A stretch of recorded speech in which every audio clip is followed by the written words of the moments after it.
অবশেষে ফুটবল বিশ্বকাপকে কাঁদিয়ে আন্তর্জাতিক ফুটবল থেকে বিদায় নিলেন ব্রাজিলের কিংবদন্তি নেইমার জুনিয়র।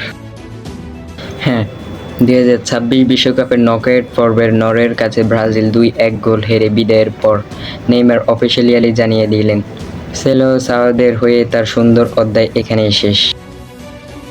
বিদায়ী ম্যাচে অতিরিক্ত সময়ে পেনাল্টিতে গোল করেছিলেন তিনি।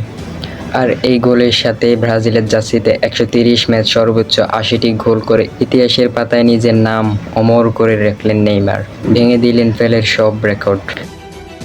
আন্তর্জাতিক ফুটবল ছাড়লেও 34 বছর বয়সে নেইমার কিন্তু খেলা থামাননি। তিনি ফিরে গেছেন তার পুরনো ব্রাজিলের ঐতিহ্যবাহী ক্লাব সান্তোস এফসিতে। সেখানে এখন দাপিয়ে বেড়াচ্ছেন এই ফুটবল জাদুঘর। নেইমারের এই বিদায় আপনার মন ভেঙে দিয়েছে? কমেন্টে জানান আর ভিডিওটি শেয়ার করুন বেশি বেশি করে।